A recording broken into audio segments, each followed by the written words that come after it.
서울 서희초등학교 교사의 사망 사건, 그리고 그로 인해 파생되는 교권과 관련된 목소리 저희가 연일 전해드리고 있는데 관련해서 새로운 내용들이 좀 나오고 있어서 오늘도 또 한번 좀 짚어보겠습니다.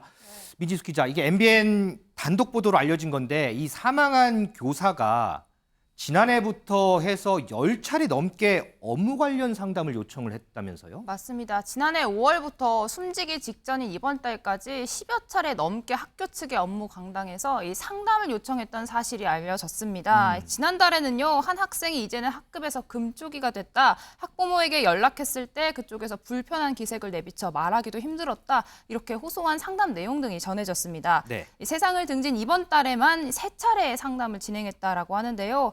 구체적인 사안이 언급되지는 않았지만 학생과 학부모가 자꾸 선생님 잘못이라고 이야기를 했다. 처음에는 그러려니 했는데 자꾸 이런 말을 들으니까 내 탓이라는 생각이 들고 가스라이팅이라고 느껴졌다. 이렇게 이야기한 것으로 전해졌습니다. 아니 그럼 이렇게 10차례나 이렇게 상담 요청을 하면 네. 이에 대해서 학교도 어떻게 좀 응답을 좀 하지 않나요? 네, MBN이 저희 상담 내용을 확보를 했는데요. 이 학교 측의 대응이 과연 적절했는지 따져봐야 될 대목들이 있었습니다. 한 여학생이 남학생의 가방을 연필로 두드리다가 얼굴에 상처를 내는 이런 사건, 사고 여기가 있었었는데 네. 당시에 이 교사가 상담을 통해서 이 건을 해결을 했지만 이 관련된 학부모가 이 교사의 개인 전화번호로 계속해서 연락을 했다는 사실이 전해졌습니다. 자기의 개인 번호로 학부모가 전화를 해서 소름 끼쳤다라고 얘기를 했고 상담을 통해 이야기를 했는데 이런 교사의 호소에 대해서 학교 측에서는 다른 지시를 내린 게 아니라 얼른 전화번호를 바꾸세요. 아이고, 이렇게 이야기를 했던 것으로 확인이 됐습니다. 이동석 행정관. 학부모가 개인 번호로 여러 번 전화해서 놀랍고 소름이 끼쳤어요 라고 상담을 하는데 학교에서는 얼른 전화번호를 바꾸세요 이렇게 답을 해요. 이게 올바른 답인가요, 이게? 절대 올바른 답이라고 할 수 없겠죠. 지금 선생님께서 계속해서 이렇게 하소연, 그러니까 호소를 하고 있는 거 아니겠습니까? 그렇죠. 나 좀 도와달라, 내가 힘들다 이런 입장을 계속하고 있는데 저런 학교 측의 반응은 절대로 이해할 수가 없고요. 저는 지적하고 싶은 게 이런 그러니까 학교 관계자께서 이런 하소연을 누구한테 할 수 있겠습니까? 이게 학교장에게 이런 하소연을 한다면 굉장히 학교장의 입장에서는 그냥 참아라. 이런 답을 할 수밖에 없는 현실이거든요. 왜냐하면 학교장의 입장에서는 뭐 학교에서 교육청의 감사가 나온다든지 네. 이런 불리한 이익을 받을 수 있기 때문인데요. 학교장이 직접 나서서 이런 문제를 해결해야지 다른 사람이 해결할 수 있는 부분이 아닙니다. 더욱더 학교장과 교사 간의 긴밀한 이런 연결 관계를 통해서 이런 문제를 더욱더 앞으로 해결해 나가길 희망해 보겠습니다. 승지현 의원, 네. 자, 여기 보세요. 이게 2023학년도 올해 1학기에 학교에 공식적으로 접수된 민원 건수예요. 민원 건수가 총 11건이에요. 지금 1학기 동안에. 네. 그런데 알고 봤더니 선생님들이 개인적으로 받은 민원은 셀 수도 없이 많답니다. 이거. 사실 지금 저 내용만 시청자 여러분과 먼저 한번 고민하고 다음에 제가 하고 싶은 이야기를 이야기를 할 텐데요. 4월 26일 날 앞에 솜사탕 정말 이렇게 아이들 좋아하잖아요. 네. 아시죠? 이렇게 막 돌려가지고 먹는 맞아요. 거. 네네. 그러니까 아이들이 확 몰리니까 앞이 위험해졌는 거예요. 통행이 위험해요. 좀 잘해주세요. 그러니까 학교에 있는 보안관들이 쫙 출동을 했는 거예요. 그래서 앞에를 딱 정리를 하니까 그로부터 한 10일 지나서 또 전화가 옵니다. 보안관이 후문을 너무 통제하고 있으니까 아이들이 가는데 불편하다. 통제 풀어라. 도대체 어느 장단에 춤을 춰야 되는지를 아니 이게 모르겠는데. 통제해달라 그랬다가 또 통제했더니 이게 또 또 불편하다고 문제가 그러고. 있다.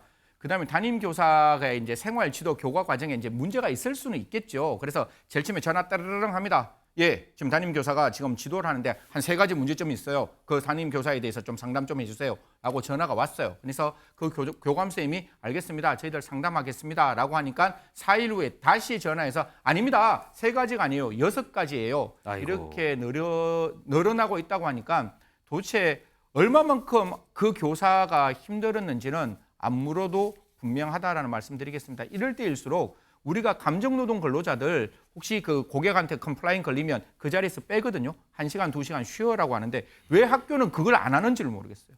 힘든 거는 선생님이 담당하는 게 아니라 학교 선생님들이 연대해 줘야죠. 우리가 학교에서 아이들 학생 폭력 있을 때 그 피해자와 연대하라고 그렇게 교사들이 가르치고 난 다음에 네. 왜 피해받는 교사하고는 연대를 하지 않는지 분명히 저런 부분에 있어서 학교는 선생님이 직접 담당하는 게 아니라 따로 담당할 수 있는 시스템을 만드는 게 필요하다는 말씀 드리겠습니다. 자, 민지숙 기자, 이게 선생님이 지금 직접 감당하다가 어쨌든 소송에 걸려서 1년 동안 법정 싸움 끝에 아동학대 혐의를 벗은 선생님이 지금 조명이 되고 있더라고요. 그런데 맞습니다. 그 선생님도 역시 학부모의 과도한 민원이 문제다 이렇게 지적을 해요. 네, 광주의 한 초등학교 선생님을 맡았던 이 윤소연 교사의 사연입니다. 지난해 4월에 제자가 다른 학생을 폭행하는 것을 목격하고 이를 막기 위해서 이 책상을 넘어뜨리고 이 성의 없이 써온 반성문을 찢었자가 해당 학부모로부터 민형사상 아하. 고소를 당한 사건이 있었습니다. 네.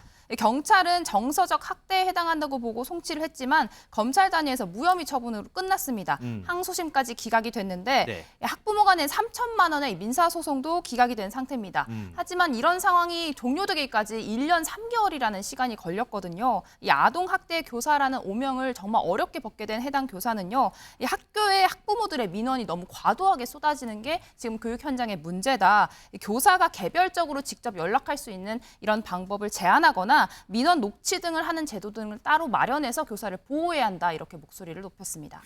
승재현 의원, 지금 이제 선생님들은 이런 목소리를 내요. 정당한 교육 활동은 제발 좀 아동 학대로 좀 보지 않았으면 좋겠다라는 목소리를 내거든요. 교육이라는 게 제가 갖고 있는 과문한 생각, 페다고지에서 말하는 교육은 시민사회의 인성과 자질을 기르는 겁니다.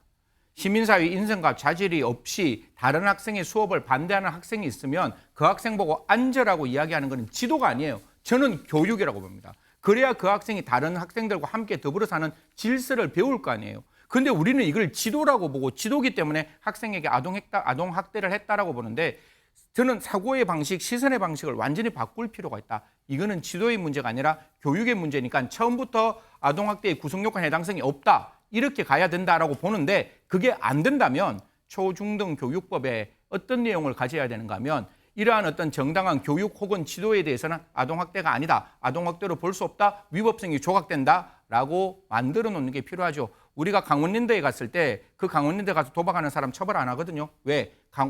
폐광지역 지원에 관한 특별조치법이 그 장소에서 도박하는 거 허용하는 그런 어떤 특별법이 있듯이 이러한 초중등 교육법에 학생을 정당하게 지도하는 중대한 과실 고의가 없는 경우에는 아동학대가 될 수 없다라는 위법성 조각 사유가 들어오는 것 저는 필요하다고 말씀드리겠습니다.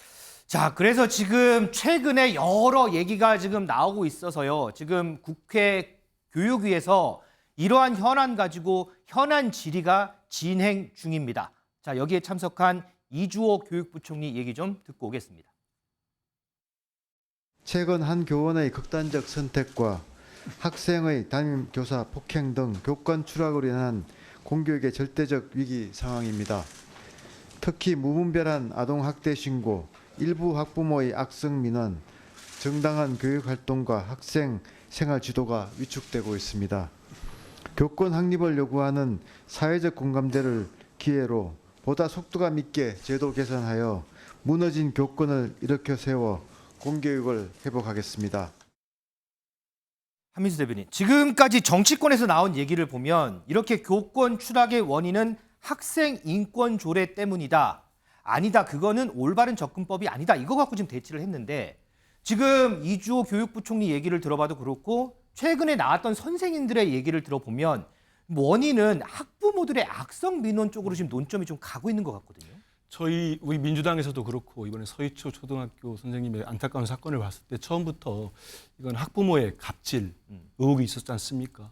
특히 우리 MBN의 이제 단독 보도로 이제 악성 민원이 있었다는 거에 드러났어요. 네. 실제 많은 선생님들이 정말 10명 중에 9명 이상이 이런 민원에 시달리고 있고 극심한 고통을 받고 있다는 설문조사까지 있는 것 같습니다. 네. 그래서 그런 걸 보면은 이번 사태의 원인이 분명히 여기 있었습니다. 그래서 좀 전에 저는 교육부총리가 말씀을 잘하신 것 같아요. 결국은 교권이 제대로 보호받는 선생님들의 어떤 권위, 처우 이게 개선되는 데 맞춰야 된다고 보고요. 근데 이제 이번에 있었던 정부에서 당정협의회에서는 이제 학생 인권조례 말씀하신 대로 그쪽에 포인트가 맞췄는데 저는 그건 아니었다고 봅니다. 왜냐하면 지금 17개 시도 중에 학생 인권조례를 시행하는 곳이 서울, 인천 등에서 7곳밖에 안 됩니다. 맞아요. 그래서 이 학생의 인권과 예전에 왜 학생 인권제가 왜 생겼습니까? 학생들이 체벌도 많이 당하고 우리 때는 되게 심하게 맞기도 했거든요. 그래서 학생들의 인권이 보호돼야 되고 지금 이제 선생님들의 교권이 문제 생긴 거 아닙니까? 이거는 양쪽이 조화롭게 법의 테두리 내에서 보호받고 조화롭게 선생님과 학생들이 모두 행복하게 교육 현장에서 지낼 수 있는 조화로운 게 맞는 것 같습니다. 한쪽 때문에 문제가 있었다고 볼 게 아니고 그렇게 접근하는 게 맞는 것 같습니다.